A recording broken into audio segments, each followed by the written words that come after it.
Good afternoon, everybody, and welcome to Open Themes' second event of 2018. We are really happy to have you all here. For those of you who are not familiar with Open Themes, it's a group of intellectuals and activists, Sudanese intellectuals and activists, who have an interest in promoting democracy, human rights, and secularism. Most of the activities or most of the meetings of Open Themes have an intellectual kind of nature, but we are aware of the interconnections between that and the political, social, and economic spheres. Open Themes was founded in 2009, and we run one event every month. Before I introduce our guest for today, just a few housekeeping rules. There's only one exit, which is the one you came through when you came into the building. Restrooms are just outside this door to your right-hand side. We are not expecting a fire drill today, but if you hear a fire alarm, you need to go through the exit, and we can gather just in front of the building here. Can you please put your mobile phones on silent? And unfortunately, photography and videography is not allowed. You will all be able to enjoy our professionally produced videos after the event. We are happy to have Dr. Willow Berridge with us today. She has come all the way from Newcastle to deliver this talk. She is a lecturer at Newcastle University and a historian with particular interest in Sudanese history and the dynamics of Islamist ideology. She has published 2 books on Sudan. One of them is titled Civil Uprising in Modern Sudan. And she says that it was inspired by the time she spent in Sudan during the Arab Spring. And she was a bit curious as to why Sudan is always overlooked when looking at the history of civil uprisings in the Middle East and North Africa region. Despite it being the first country in the region to have a civil movement that facilitated the transition from military rule to parliamentary democracy. Her second book is titled Hassan al-Turabi, Islamist Politics and Democracy, which is only recently published, is it? Yeah. August last year. Last year, and explores several themes around Islamist ideology. Her early research focused on policing and prisons in 20th century Sudan, and this is going to be our topic for today. It compares colonial, nationalist, and Islamist penal ideologies and policing strategies, and explores important continuities and disconnects between the different eras. And I think you will agree that this theme is very relevant. In fact, I think it has been relevant for at least the last 29 years. And it continues to be so, especially given that the constant heavy-handed approach of police and security services in Sudan continues to this day. Dr. Berridge will present her talk, which should take about 45 minutes to an hour, and then we will take a 15-minute break and come back for a discussion. Thank you all for coming, and welcome, Dr. Berridge. Right, so I've called this talk Servants of the State because when we read stories about the police, prison and security services in Sudan today, we usually see them as servants of the state, whether it's the state's moral and ideological agenda in the case of the public order police, or the more narrow political and security agendas of the national intelligence and security services. We don't read very much about there being an alternative to this contemporary history of these institutions being used as a tool of regime oppression.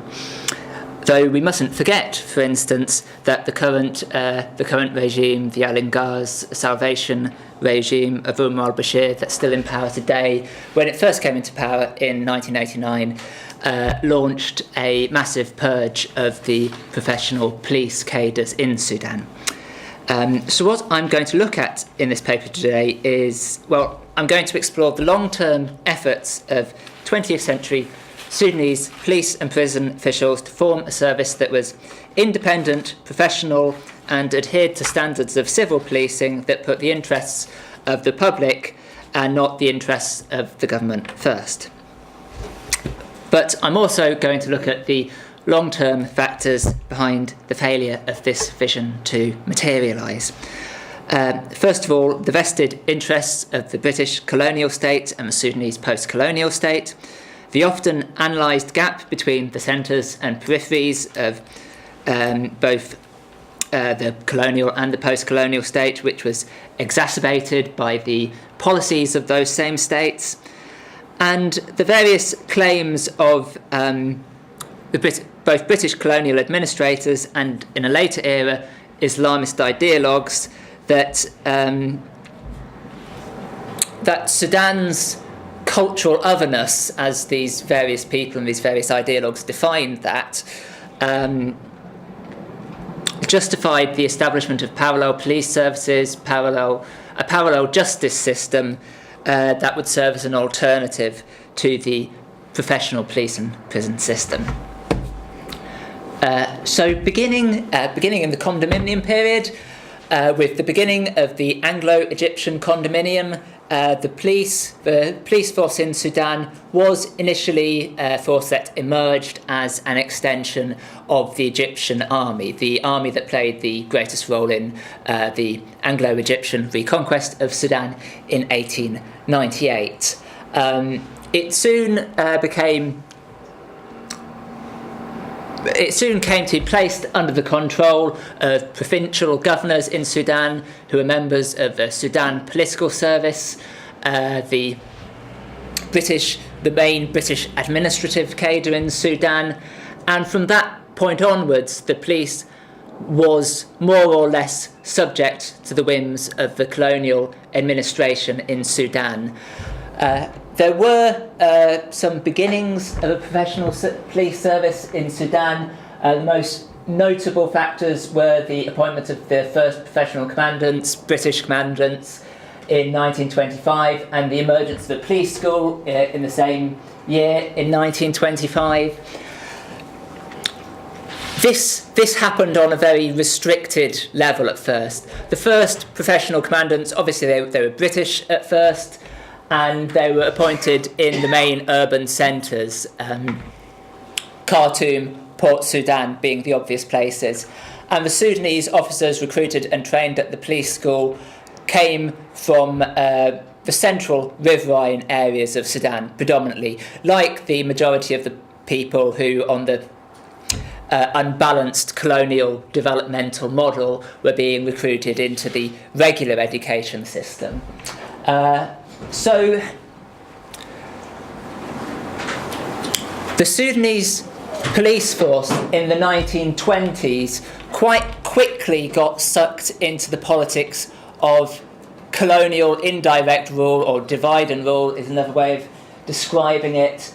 The British were afraid of having too substantial a professional police force, because most of the professional police officers who were being trained in the police force in Khartoum came from backgrounds in central riverine Sudan, the same backgrounds that people who are coming to be part of the incipient Sudanese nationalists were part of. So they didn't want to send professional police officers all over Sudan.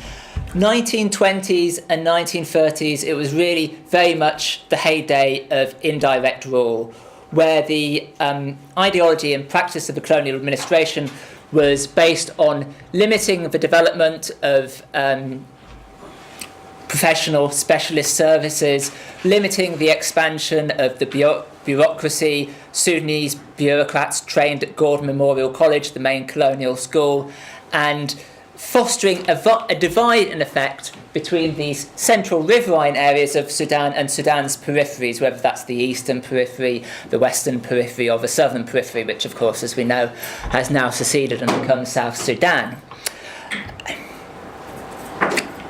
So, to give you an example of this kind of ideology in practice, in 1932, the governor of Kassala in eastern Sudan, R.E. Bailey, insisted that Beja policemen should not be sent to the principal police college in Khartoum, the Central Police College in Khartoum, on the grounds that they would, to quote his words, return bewildered rather than improved, insisting that the atmosphere in eastern Sudan was more wholesome and natural, to use his words. So the whole ideology of the way the colonial state, not just the police service, but the colonial state was structured, was based around fostering this divide between the central areas and the peripheral areas of Sudan. What happened in practice, therefore, was you had a major distinction between the way the police force operated in the central riverine areas of Sudan and how it operated in rural Sudan, in the peripheral areas of Sudan that were mainly where the police force was mainly subject to the direct control of the Sudan political service. In places like Port Sudan, Wad Medani, Khartoum itself, you had professional police commandants, initially British, later replaced by Sudanese, with some degree of independence. In Darfur, in the south, in all the other rural areas of Sudan, all the other rural peripheries of Sudan, police forces were subject to the whim of British district commissioners. And most British district commissioners, governors, didn't actually think the police were for catching criminals at all. Most of them acted as kind of administrative dog's bodies to the Sudan political service, whether it was chasing taxes or accompanying the district commissioner on parade, looking after his children, all manners of non-police services. And actually, most issues relating to crime and conflict were outsourced, effectively, to the institution that the British set up as part of their system of indirect rule, which was the native administration, which had its own native administration courts and ran its own native administration police forces, which ran effectively a parallel system of justice. So, to give an example of how this functioned, in the 1940s, Dudley Lampon, who was governor of Darfur, exchanged a number of missives with the legal secretary and the civil secretary, the main Sudan political service officials in Khartoum, insisting that cases of homicide resulting from what he called tribal conflicts should be resolved not by bringing in specialist police criminal investigative units, but rather by resolving these conflicts through the native administration, through the native administration courts, and through the payment of blood money or dear to the aggrieved parties. For the most part, the British were quite keen for the central police force to serve as an institution that bolstered its own political control rather than solving crime. To quote an official called J.S. Ewart in the 1920s, describing the way the Public Security Department, as it then functioned, worked, he argued, original professional crime with wide ramifications does not exist in the Sudan, and no elaborate criminal investigation department is required. So there wasn't a criminal investigation department at first. There was a public security department which dealt with all the political criminals, all the people the colonial state viewed as political criminals, whether that was Mahdists or neo-Mahdists, whether it was people who were suspected of communism, whether it was people who were suspected of ties to nationalists in Egypt. And there is a very noticeable parallel with how the prisons service operated. My original PhD thesis, incidentally, is entirely on the police service, but I published some separate articles on prisons, so I'm trying to draw together some of the themes here. As was the case with the police, Sudan's prison system in the colonial era was principally left in the hands of officials of the Sudan Political Service, who were often less concerned with this kind of rehabilitative ideal, which you might have expected from the colonial state if you were to buy into the colonial rhetoric of the civilizing mission.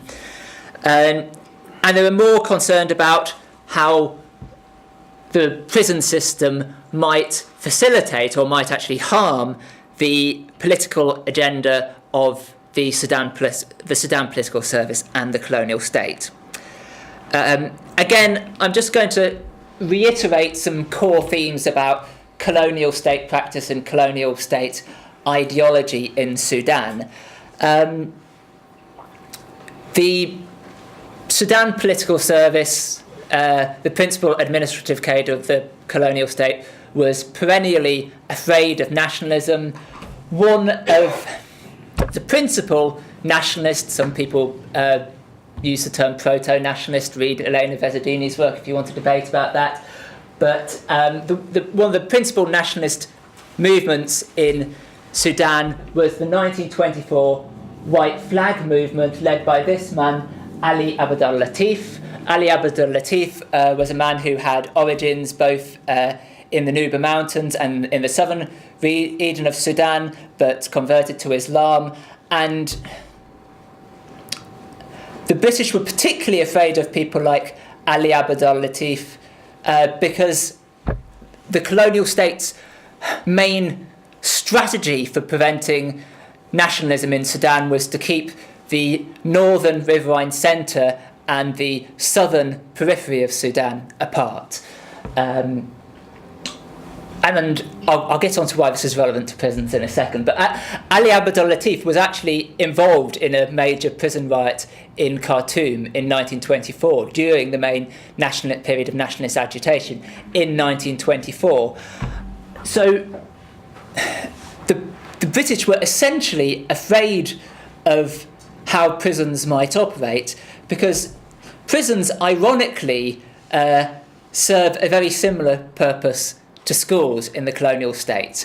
On one level, they're these kind of Foucauldian disciplinary institutions that control and discipline the colonial subject. On another level, they're dangerous to the colonial state because they bring a lot of people together from different backgrounds who, to use the colonial language, might become de-tribalised in this process, because the agenda of the British colonial state is to keep Sudan as lots of separate tribes rather than one nation. And to quote one particular British colonial official, where's my quote? In Upper Nile in 1926, this is 2 years after the White Flag Revolt, one colonial administrator advised against sending rural prisoners to urban prisons in places like Malakal or elsewhere in Sudan because, quote, they must return de-tribalised and at least half-islamized, unquote. Colonial administrators, whether the provincial governors or the district commissioners, often dealt with their own refusal to expend resources on the colonial prison system by finding alternatives to sending people to prison. This is bearing in mind that British colonial administrators for Sudan Political Service, they often ran the justice system as well, at least outside of the major towns. So strategies would be, as I said, to instead of sending somebody to prison for murder, to arrange these blood money payments, or to emphasise for less serious crimes the use of more corporeal punishments, bodily punishments, such as the use of the whip. Prisons fundamentally were seen as urban institutions, and colonial ideology wanted to keep Sudanese society rural. On the other hand, obviously,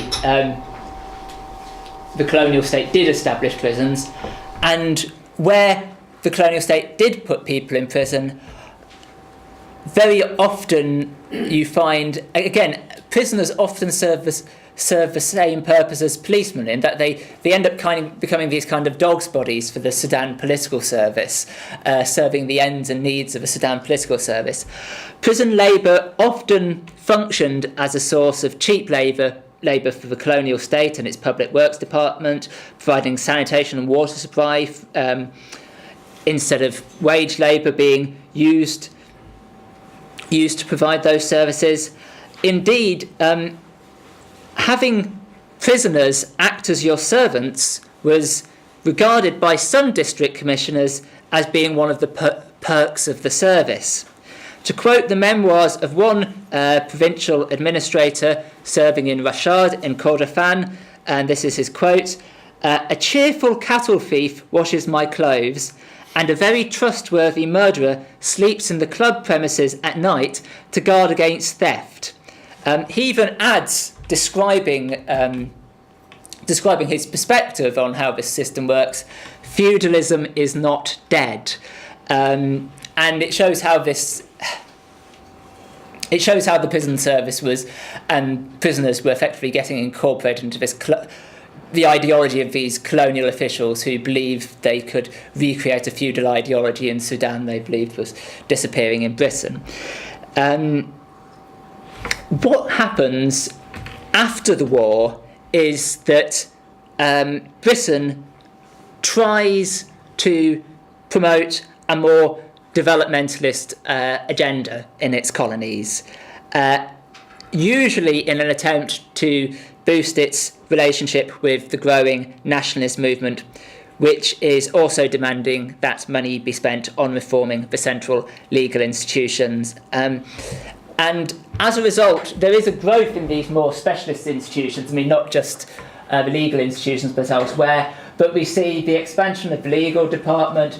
The prisons get their own department in 1947. The police don't, but a number of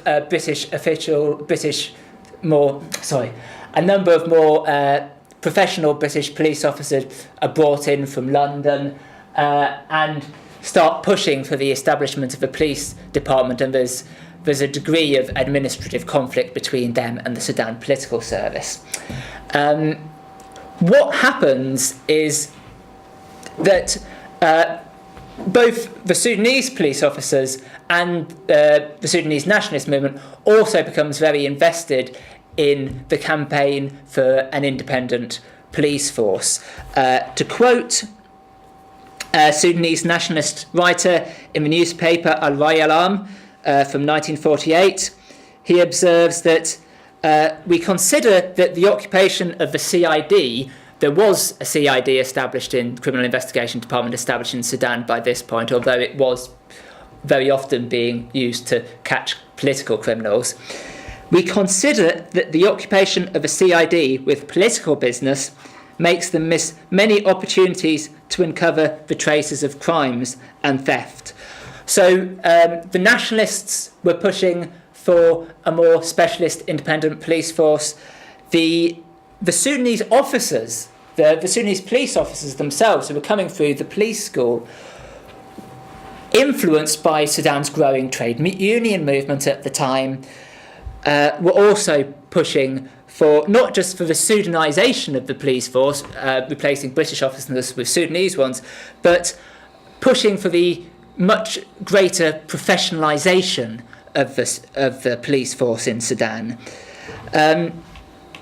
Even though, I mean, the police have this almost paradoxical situation in the 1940s where they're being used by the colonial regime to suppress the trade union movement in Sudan, whilst at the same time a great number of the more liberal left-leaning police officers are identifying the trade union movement as a model to act based on. It was in this period that senior Sudanese officers such as Bilal Awad and Ahmed Ghali understanding the way that educated trade unionists were using the power of literacy to gain concessions from the colonial government, began a drive to recruit more academically capable officers to the police school, moving away from the old British colonial emphasis on brawn before brains. And this new, more educated generation started mobilising and demanding ever greater professional training, a police federation as a kind of closest thing that the police force could have to its own trade union, a new police law, and an improvement in service conditions akin to that obtained by the labour movements elsewhere in Sudan. This culminates with the police in Khartoum going on strike in 1951, making a number of these demands. Obviously, the strike is crushed by the Sudan Political Service with the assistance of the Sudan Defence Force. But what's interesting about the strike is the Sudan Political Service actually tried to pin the blame on the British professional police officers who had been brought out from London, particularly a guy called Leslie James. Their narrative is that the British professional police officers tried to professionalise the police too early. In doing so, they brought in a standard of discipline that alienated Sudanese officers, and that they were essentially to blame from the strike. So they pinned the blame on the British professional officers and sacked this one guy, Leslie James, and ignored all the other demands. And in the aftermath of the strike and the Watson Commission, which was produced after the strike, which largely vindicated the views of the Sudan Political Service, the governor of Khartoum wrote to the new commander of police, Picton, that his view was to go back to seeing the police as being an army in the field. So that was the situation on independence. With the coming of independence, the Sudan Police Force is aware that it needs to repair its reputation. Having been treated by British officials as an army in the field and used to suppress the nationalist movement, the labour movement, it needs to rebuild its public image. And this is where you get the police motif that you still have today. What's it? The sleepless eye, al-ayn al-sahira, and the hand of help, al-yad al-musada. And this replaces the old colonial motif. I think this comes in 1961. It replaces the old colonial motif, which was two crossed swords, which was very sort of military. And this denotes, at least at the level of its discourse, a shift towards what you would call civil policing, policing being about helping the public. At the same time, this was 1961, this was under the Abu Dharr regime, the first military regime in Sudan between 58 and 64, a regime that forcibly suppressed trade unionism, student protests and political pluralism, and enlisted the help of the police in doing so. So the police was torn between the desire of some officers to project a more civil image and the agendas of the state. And this tension came to the fore during the October Revolution of 1964. Of course, the actions of the police were central to the outbreak of the October Revolution.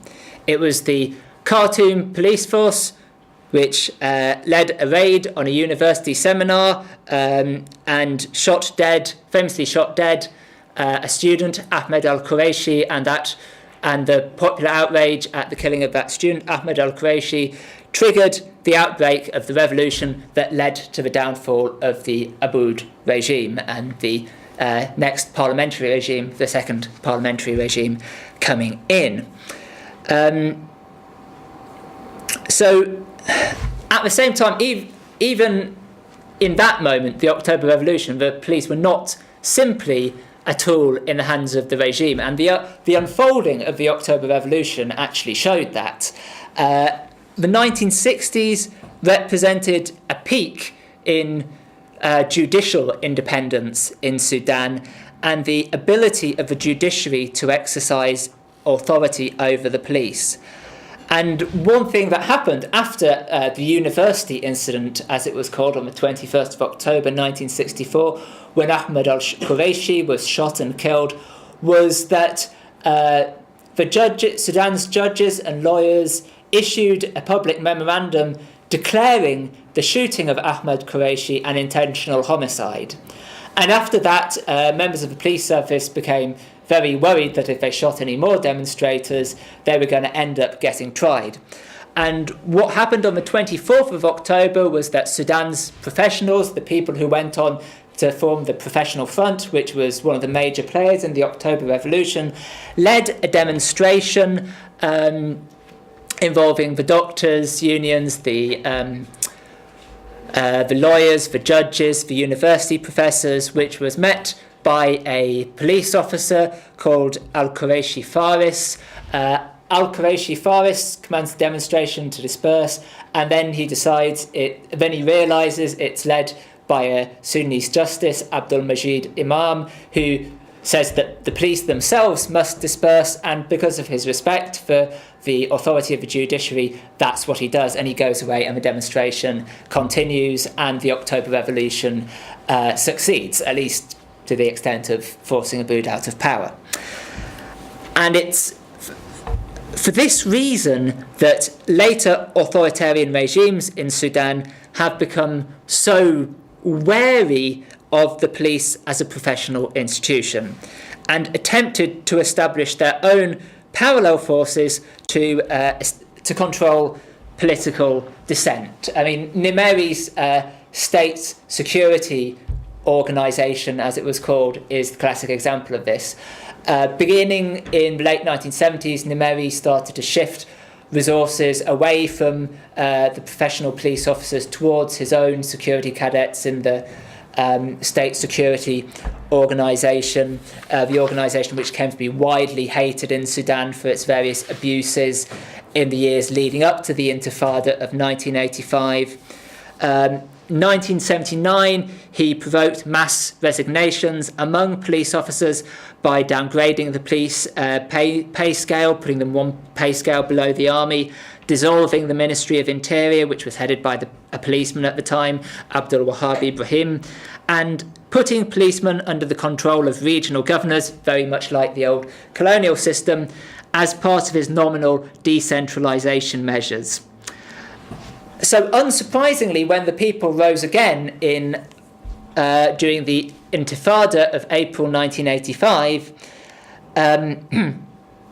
it was the state security organisation and not the police force that deployed itself on the street and started shooting protesters. The police had a comparatively much more minor role, and a lot of them just held back. And that's why after 1985, after the Intifada of 1985, the interim regime actually dissolved Nimeri's state security organisation. In 1989, when the third parliamentary regime was overthrown and the third and current military regime came into power, it launched a mass purge of the police. Many professional police officers were dismissed, and of course all the people from Nimeri's state security organisation that were fired after the April Intifada were brought back into the new security services of the Salvation regime, and became part of the institutions that eventually morphed into what today is the National Intelligence and Security Services, or NIS. Where am I? So that's what happened with the police.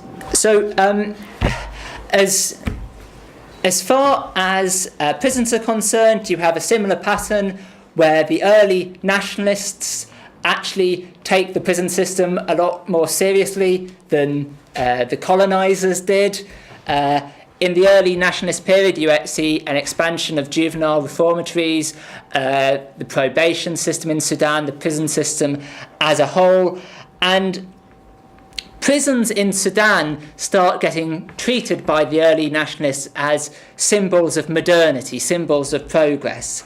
The prison department of the late 1950s would actually arrange what it called prison shows, in which prisoners would participate as Boy Scouts or acting troupes. They employed new technical specialists. They stocked prisons with cultural libraries, and a lot of the literature produced by the prison service, there was something called Majalat al-Sujun, or the Prisons magazine, talked about how prisons might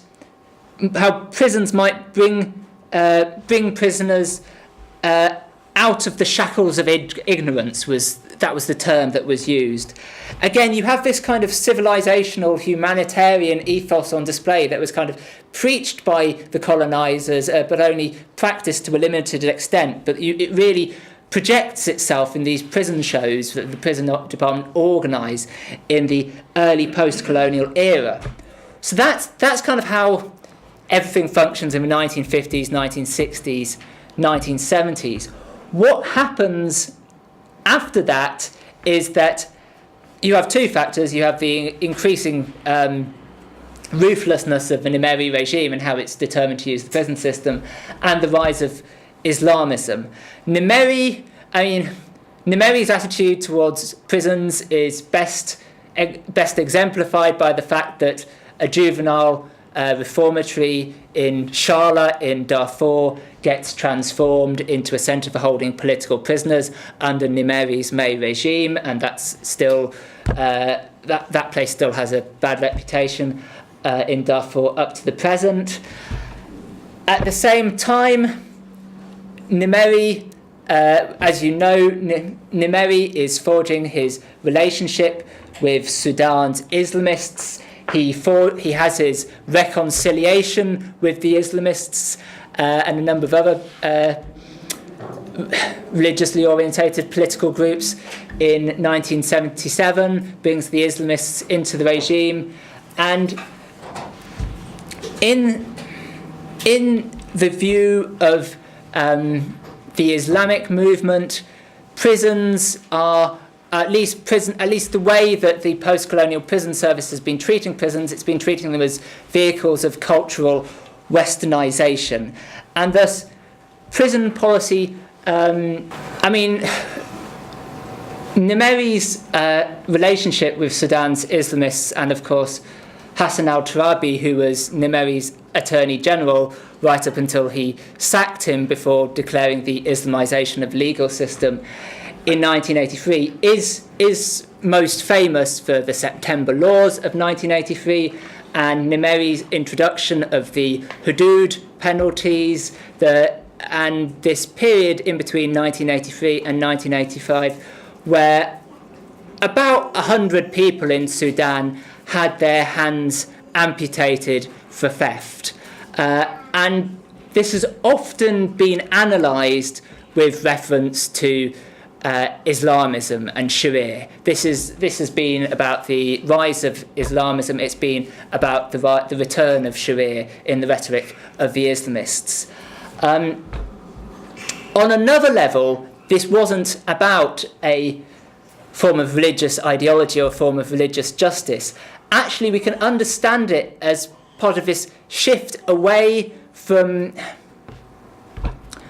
the justice system, the penal system, the prison system of the 1950s, the 1960s and the 1970s towards a system that wanted this, what Nimeri called instantaneous justice, and wanted effectively a more corporeal form of justice than the justice that the prison system was based on, which was more focused on character rehabilitation and reform, at least in theory. And if you look at parallels with what was going on elsewhere in sub-Saharan Africa at the time, Idi Amin in Uganda is a classic example, like Nimeri, of a dictator who wants to emphasise his physical power over his subject. Jean Bedel Bokassa, a few years before this, was amputating the ears of thieves, again acting as the classic dictator trying to demonstrate his physical power, his bodily power over his own subjects. So on one level, it was much more about that shift away from a reformative system of justice and a rehabilitative system of justice towards this more punitive, corporeal system of justice. And actually, it's often been said about the September laws. If you look at the Laish and Warburg book on the September laws, for instance, that actually this could never have happened in classic Sharia, simply because in classic Sharia law, the burden of proof to apply a hudud penalty, a hand amputation penalty, is so severe that in practice most people were tried by other means. And this only happened in Sudan because you had this conflation of old British common law and these hudud penalties being grafted onto this British common law system of justice and evidence gathering as penalties. It was only for that reason that 100 people actually had their hands cut off in Sudan in 1983 to 1985, because that is incredibly atypical in Islamic history in general. So I'm going to talk now for a little while about the public order police, my final slides on the public order police. And what I've tried to do so far today is focus on the efforts of the central state to effectively bypass these more specialised and professional and legally bound institutions to apply justice in a manner that suits its own agendas. And the public order police, which we hear a lot about in the news today, are another example of this. They represent this same phenomenon of bypassing the central legal institutions because the Salvation regime has known that the central institutions are a danger to it because they're not rooted in ethnicity. For instance, in the Darfur conflict, one of the reasons it established the Janjaweed and then they've now evolved into the rapid support forces in Darfur is because they can be used in opposition to the more ethnically diverse regular army and police force. There's the same logic behind the state's establishment of the public order police. It establishes, again, what the regime has called instantaneous justice, just like Nimeri's instantaneous justice courts, bypassing the judiciary, the policeman acting as judge, jury and executioner in effect. Article 152, the article that gives public order policemen the right to determine which items of female apparel are inappropriate or not appropriate clothing, is a classic example of this because the policeman himself gets to decide it. It's not rooted in Islamic jurisprudence as such. I think on one level you can analyse the public order police by looking at the regime's religious ideology.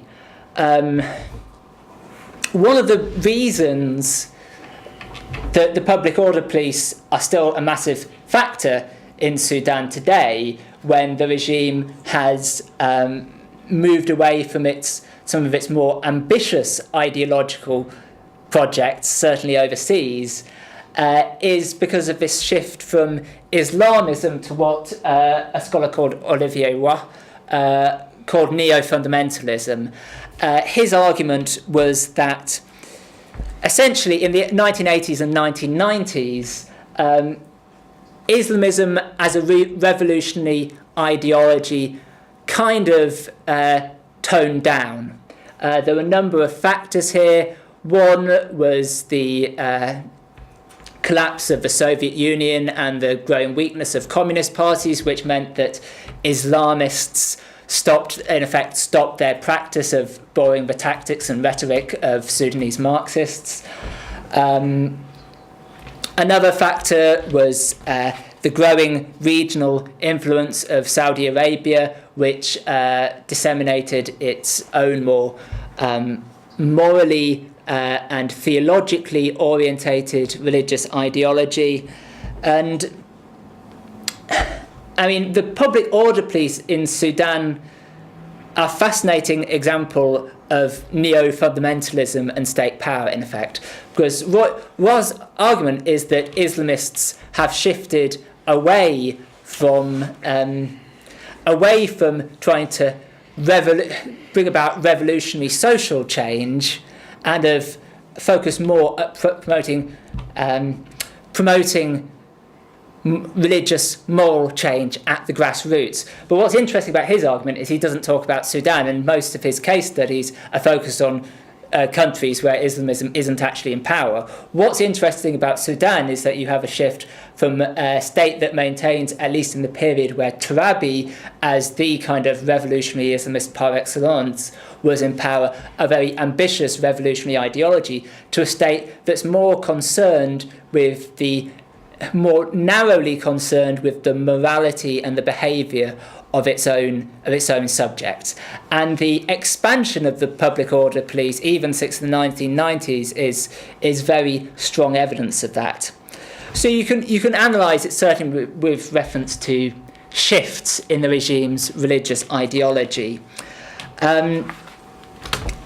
Another way of analysing it, if we look at it in terms of the long-term patterns of Sudanese history, going back to the British colonial state, you have this pattern of the state trying to prevent radical social change by preserving this gap between the centres and peripheries of Sudanese society.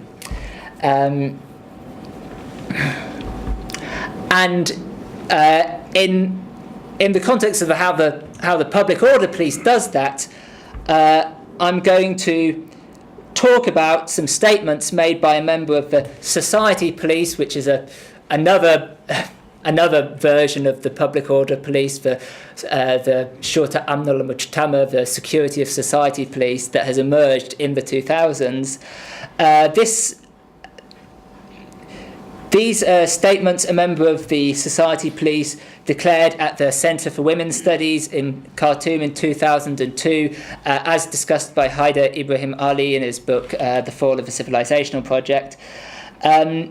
He argues that migrants from the peripheries to the urban centre in Sudan, then this is a member of the Security of Society Police saying this, bring with them their local cultures and understandings. Forbidden things, munkarat, including alcohol and fornication, as he describes it. He argues that the interaction between this culture, the peripheral culture, and Khartoum's traditional culture brings what he calls, quote, a weak sense of belonging, unquote, and a culture he describes as thaqafa hajin, and my Arabic dictionary translates hajin into English as half-caste, showing that the emphasis on policing sexual morality is not just about policing sexual morality per se, it's about preventing what the regime sees as a dangerous blurring of ethnic boundaries. And that's... If we look at this gap between the centre and periphery in Sudan, the public order police often play this role where they're involved in policing the urban periphery. These areas, what we might call the peri-urban areas of Khartoum, where people have come in fleeing the conflict and the famines in Darfur in southern Sudan, and formed their own communities on the margins of Khartoum. It's often been the purpose of the public order police to demolish what they call the random housing, the sukan ashwai, in these areas, and drive these people back into the countryside, in effect, preserving that rural-urban distinction.